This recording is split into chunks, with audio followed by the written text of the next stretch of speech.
तो यहाँ पर देखें आलेखी विधि द्वारा कैसे प्रश्नों को हल करेंगे। इसमें जो इससे जुड़ी जो एक्सरसाइज है उसे हम लेते हैं। पहली एक्सरसाइज है 3.1।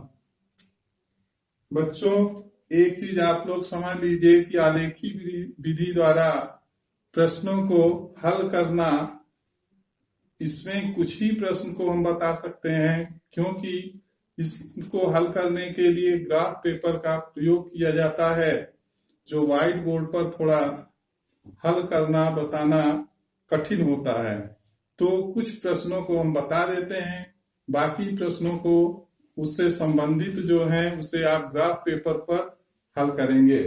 जैसे प्रश्न में देखें प्रश्नावली 3.1। प्रश्नावली 3.1 में पहला प्रश्न है।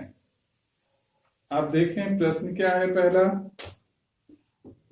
प्रश्न एक आफ्ताब अपनी पुत्री से कहता है 7 वर्ष पूर्व मैं तुमसे 7 गुनी आयु का था, अब से 3 वर्ष बाद मैं तुमसे केवल 3 गुनी आयु का रह जाऊंगा। यह मनोरंजन है। इस स्थिति का बीजगणितीय एवं ग्राफीय रूपों में व्यक्त कीजिए। यानी इस प्रश्न को बीजगणितीय रूप में भी व्यक्त करना है और ग्राफीय रूप में भी व्यक्त करना है। तो पहला प्रश्न यहाँ देख लें। माना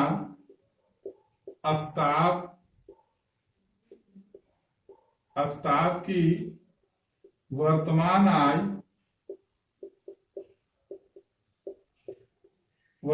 आयु x वर्ष और पुत्री की वर्तमान आयु y वर्ष है।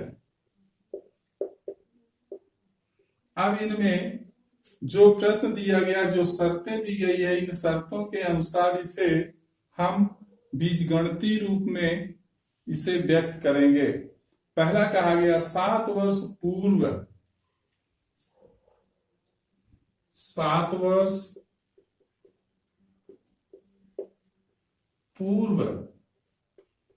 आफ्ताब की आयु, वर्तमान आयु दिया गया है। तो 7 वर्ष पूर्व आफ्ताब की आयु जो होगी वो होगी x - 7 वर्ष। फिर 7 वर्ष पूर्व पुत्री की आयु, 7 वर्ष पूर्व पुत्री की आयु y - 7 वर्ष। शर्त क्या है?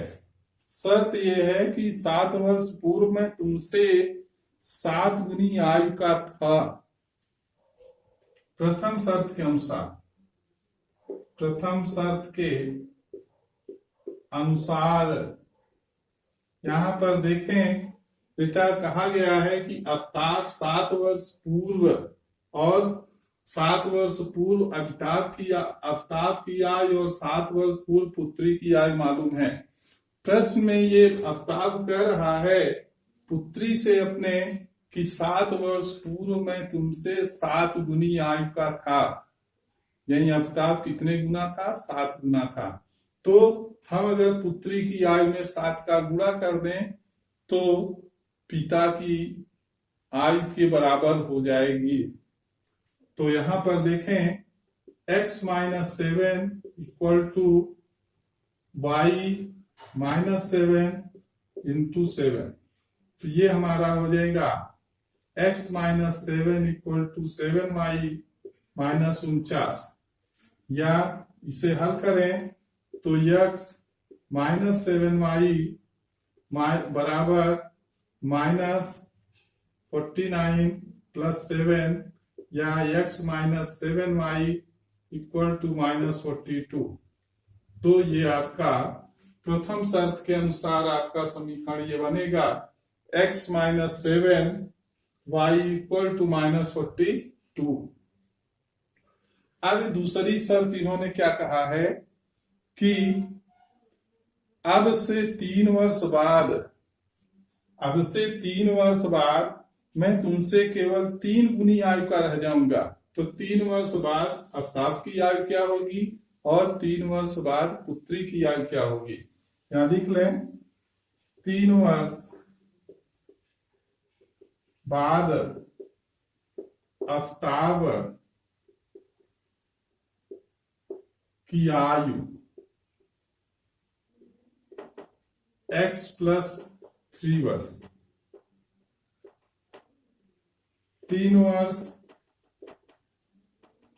3 वर्ष बाद पुत्री की आयु 3 वर्ष बाद पुत्री की आयु y प्लस 3 वर्ष। ये 3 वर्ष बाद दोनों की आयु पता हो गई है। अब इसे हम क्या करेंगे, दूसरी शर्त के अनुसार इसे हल करना चाहेंगे, इससे समीकरण बनाना चाहेंगे। जो दूसरी शर्त इनमें दी गई है, दूसरी शर्त के अनुसार इसका लिखेंगे द्वितीय शर्त के अनुसार। द्वितीय शर्त के अनुसार कहा गया, अभी आफ्ताब कह रहा है कि 3 वर्ष बाद मैं तुमसे 3 गुनी आयु का रह जाऊंगा, अर्थात पुत्री की आयु में 3 का गुणा कर दें तो पुत्री की आयु में 3 का गुणा कर दें तो पिता की आयु के बराबर हो जाएगी। तो यहां पर होगा x plus 3 equal to y plus 3 into 3। तो x plus 3 equal to 3y plus 9 या x माइनस 3 इक्वल टू 6। ये आपका दूसरा समीकरण प्राप्त हो जाएगा।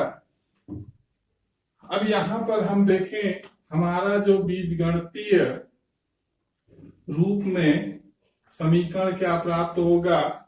यहां पर कहा गया बीजगणितीय ग्राफी रूपों में व्यक्त कीजिए। तो बीजगणितीय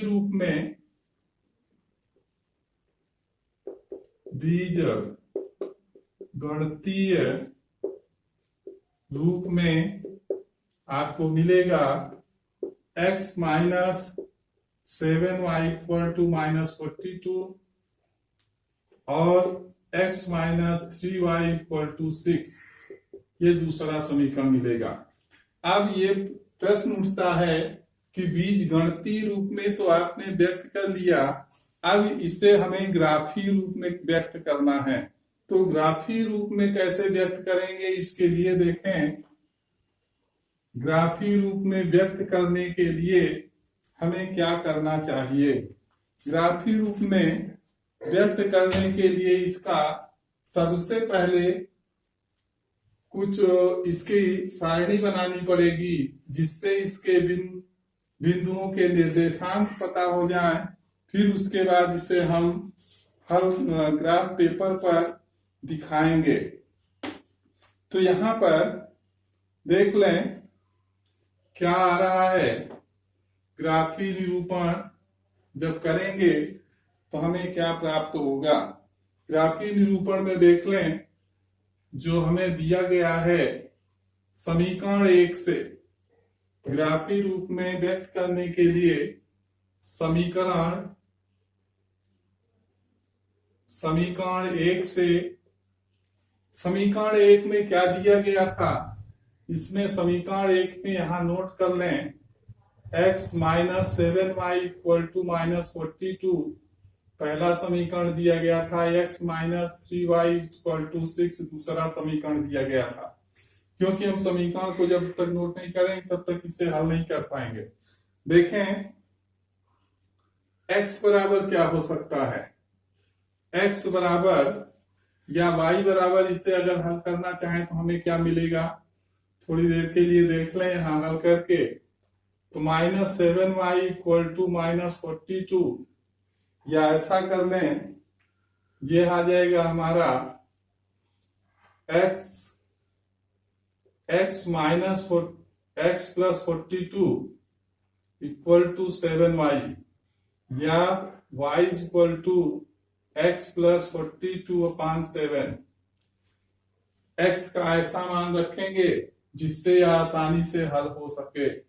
तो से y बराबर हमें मिला x प्लस 42/7। इसके लिए सारणी बना लें। सारणी बना करके इसे हल करेंगे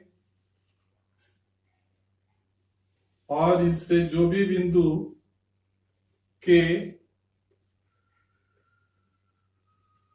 इस प्रकार से x का मान x बराबर मान रखेंगे, y का मान प्राप्त करेंगे, ये आपका बिंदु x y हो जाएगा।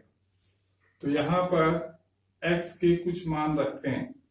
x के कुछ मानों में x बराबर हम 0 अगर रखते हैं तो क्या प्राप्त होगा। x बराबर अगर हम 0 यहाँ रखते हैं तो हमें क्या प्राप्त होगा, 0 प्लस 42/7 इक्वल टू 6 मिलेगा। तो यहाँ पर अगर 0 लिखते हैं तो 6 मिलेगा। फिर यहाँ क्या रखें, यहाँ पर मान लीजिए कि हम -7 रख दें, या -7 रख देंगे तो हमें क्या मिलेगा, ये हो जाएगा -7 प्लस 42/7, ये आ जाएगा 35/7, 7×5 = 5 आ जाएगा। तीसरा बिंदु इसको देख लें। तीसरा बिंदु इसमें क्या लिख सकते हैं, मान लीजिए हम यहाँ 7 लिख दें तो ये हो जाएगा 7 प्लस 42/7, 49/7 इक्वल टू 7। यहाँ 7 आ जाएगा, यहाँ बिंदु मिलेगा 0, 6 और ये -7, 5 और ये आपका होगा 7, 7। तो ये 3 बिंदु आपको मिल रहे हैं समीकरण 1 से। अब इन बिंदुओं को ग्राफ पेपर पर आपको दिखाना है, ठीक है। इन बिंदुओं को ग्राफ पेपर पर दिखा देंगे और सभी बिंदुओं को स्केल के माध्यम से, स्केल के द्वारा इसे जोड़ देंगे। अब आगे देखें समीकरण 2 से।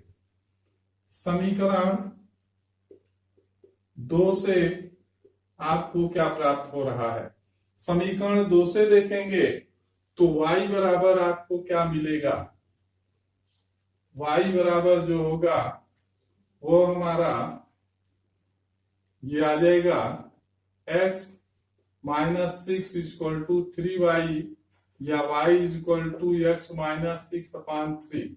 तो x का ऐसा मान रखें, y बराबर x -6/3। अब यहाँ पर इसके लिए भी आप सारणी बना लेंगे। तो सारणी जो बन करके आएगी वो हमारी होगी x बराबर y बराबर, यहाँ मान रखते जाएं, कम से कम 3 मान आप रख लें। 0 अगर रख दिया जाए, 0 रखेंगे तो क्या मिलेगा, 0 -6/3 इक्वल टू -6/3 इक्वल टू -2, यहाँ -2 आ जाएगा। अगर यहाँ पर 2 रख दें, मान लीजिए 2 रख देते हैं तो आपका क्रॉस नहीं हुआ, 3 रख दें, 3 रख देंगे तो ये हो जाएगा 3 -6/3 -3/3 इक्वल टू -1, यहाँ -1 आ जाएगा। फिर यदि 6 बराबर x बराबर 6 रख दें, 6 रखने पर 6 प्लस -6 बराबर 3 इक्वल टू 0 आ जाएगा, ये 0 आ जाएगा। तो यहाँ पर जो बिंदु प्राप्त होगा ये हो जाएगा 0 -2 और 3 -1 और 6 0। इन सभी बिंदुओं को ग्राफ पेपर पर आप दिखा देंगे, दिखा करके इनके बिंदुओं को एक स्केल के माध्यम से हम मिला देंगे। तो इसका भी ग्राफी निरूपण आपको प्राप्त हो जाएगा। प्रयास कर रहे हैं यहाँ आपको कि ग्राफीय निरूपण किस प्रकार से होगा इसका दिखा दिया जाए।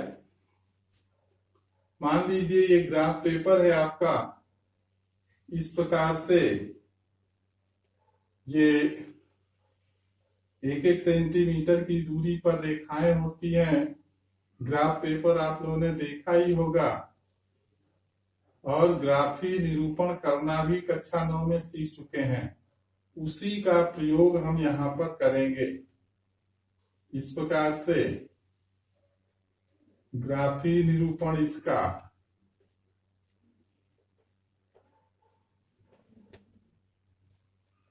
ये आपका हो जाएगा,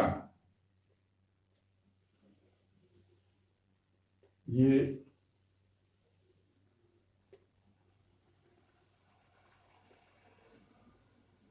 लेकिन आप लोग ग्राफ पेपर पर इसे हल करेंगे, इस प्रकार से आप लोग नहीं बनाएंगे। ठीक है, ग्राफ पेपर का प्रयोग करेंगे इस प्रकार से।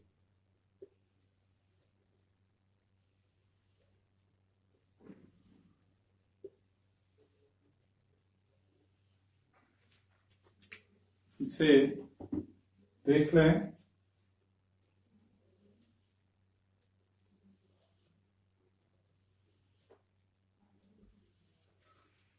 पहले में देखें 0,6 दिया गया है, दोनों रेखाएं यहां पर काट रही हैं। 0,6 कहां पर होगा? 0, 1, 2, 3, 4, 5, 6, ये 0,6 हो जाएगा।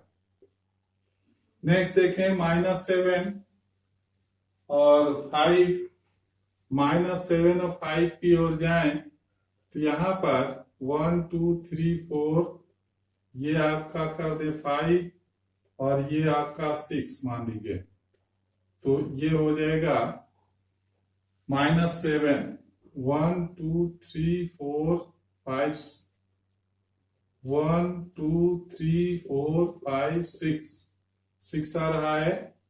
यहां पर देख लें 1, 2, 1, 2, 3, 4, 5, 6, 7 और इसमें 5, तो ये रेखाएं होंगी। देखें ये आ जाएगा, ये आपका 1, 2, 3, 4, 5 आपका यहां पर आएगा, तो ये आ जाएगा -7, -7, 5। नेक्स्ट है 7, 7, तो 7, 7 में देखें 1, 2, 3, 4, 5, 6, 7, 7, 7 आपका यहां पर आ जाएगा 7, 7 और इन तीनों बिंदुओं को मिला देंगे इस एक स्केल के माध्यम से, तो ये समीकरण 1 के लिए रेखा हो जाएगी। समीकरण 2 के लिए 0, 0, -2, 0, -2, 0, -2। नेक्स्ट 3, -1, 1, 2, 3, 3, -1, 3, -1।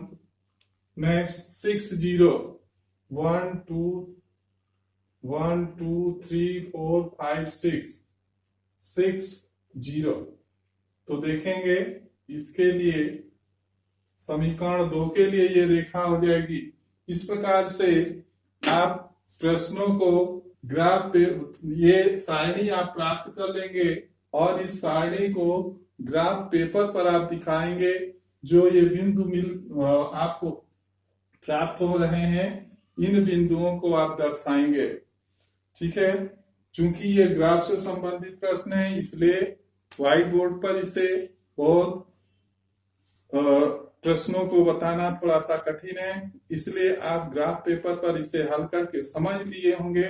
तो उसी प्रकार से नेक्स्ट जो प्रश्न आपके 2 बच रहे हैं उसे आप हल करेंगे। धन्यवाद।